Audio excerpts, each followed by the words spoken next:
தாவேக்க அரசு ஓட்டுக்காக பணம் கொடுக்கல அப்படின்னு எங்க பார்த்தாலும் சொல்லிட்டு இருக்கும் போது நாங்க பணம் கொடுத்தோம் அப்படின்னு தாவேக்க எம்எல்ஏ அவர்களே சொன்ன விஷயம் சமீபத்துல பெரும் அதிர்ச்சியை உள்ளாக்கி இருக்கு.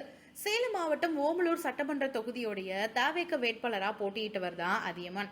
அதிமுக வேட்பாளர் மணிக்கிட்ட 14,539 வாக்குகள் வித்தியாசத்துல தோல்வியை தழுவியிருந்தாரு. நம்பி வாக்களித்த மக்களுக்கும் உழைத்த கட்சி நிர்வாகிகளுக்கும் நன்றி தெரிவிப்பதுல மும்முரமா ஈடுபட்டு இருக்காரு. தோல்வியை ஏத்துக்க முடியாம பேசிட்டு இருக்க அதியமான் தோல்விக்கான காரணங்கள் அப்படின்னு குறிப்பிட்ட சில விவகாரங்களை பட்டியல் போட்டு நிர்வாகிகள்கிட்ட பேசிட்டு இருக்காரு. அதுல முக்கியமான ஒண்ணு என்ன தெரியுமா? சேலம் மேற்கு தொகுதியில தவேக வேட்பாளரா போட்டியிட்டு வெற்றி பெற்றிருக்கக்கூடிய எம்எல்ஏ லக்ஷ்மணன் ஓட்டுக்கு 2000 ரூபாய் பணம் கொடுத்ததால மத்த தொகுதியில பின்னடைவு ஏற்பட்டுதான் தோத்ததா கூறிட்டு இருக்காரு.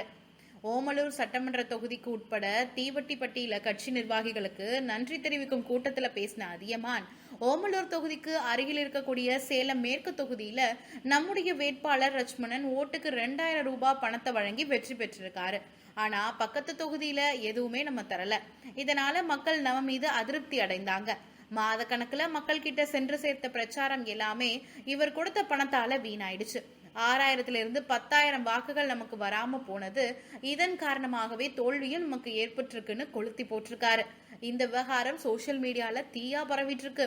ஓட்டுக்கு பணம் கொடுக்கக்கூடிய முறையை ஒழித்து ஆட்சிக்கு வந்திருக்கிறதா முதலமைச்சர் அவர்கள் சொல்லிட்டு இருக்க நிலையில ஓட்டுக்கு 2000 ரூபாய் கொடுத்துதான் சேலம் மேற்கு தொகுதியில லக்ஷ்மணன் வெற்றி பெற்றார் அப்படின்னு அந்த கட்சியோட வேட்பாளரா இருந்தவரே பேசியிருக்கிறது இப்போ புயல கிளப்பியிருக்கு.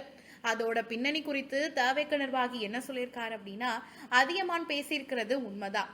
வீரபாண்டியாரோட வலது கையா இருந்து ஜெயலலிதாவால கைதுக்கு உள்ளானவர் தான் லக்ஷ்மணன்.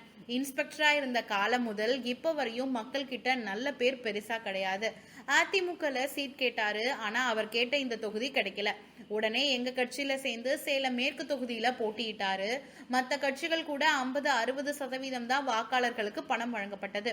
ஆனா இவர் ஒரு ஓட்டு கூட மிஸ் ஆகாம 100% வாக்காளர்கள் அப்படிங்கிற கணக்குல பட்டுவாடாவுக்கு ஏற்பாடு செஞ்சிருந்தாரு.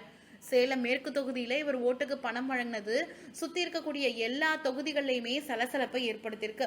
லக்ஷ்மணனுக்கு மட்டும் தலைமையிலிருந்து பணம் வந்திருக்கிறதா அதியமானே நினைச்சுக்கிட்டு இருந்த நிலையில தான் ஓட்டுக்கு பணம் கொடுக்க வேண்டாம் அப்படின்னு தலைமையிலிருந்து லக்ஷ்மணனுக்கு எச்சரிக்கையும் வந்தது. அதை தாண்டியும் பட்டுவாடா நடந்திருக்கு. கடுமையா உழைத்தும் அதியமானால வெற்றி பெற முடியல. ஆட்சி, அதிகாரம், அமைச்சர் பதவின்னு தவேக பக்கம் வந்திருக்கிறதுனால தன்னோட தோல்வியை ஏத்துக்காம இப்படி பேசிட்டு இருக்காருன்னு சொல்லியிருக்காரு. இதுக்கு எந்த ஒரு ஆக்ஷனும் இப்ப வரையும் எடுக்கலையே அப்படின்னு பலரும் பேசிட்டு இருக்காங்க.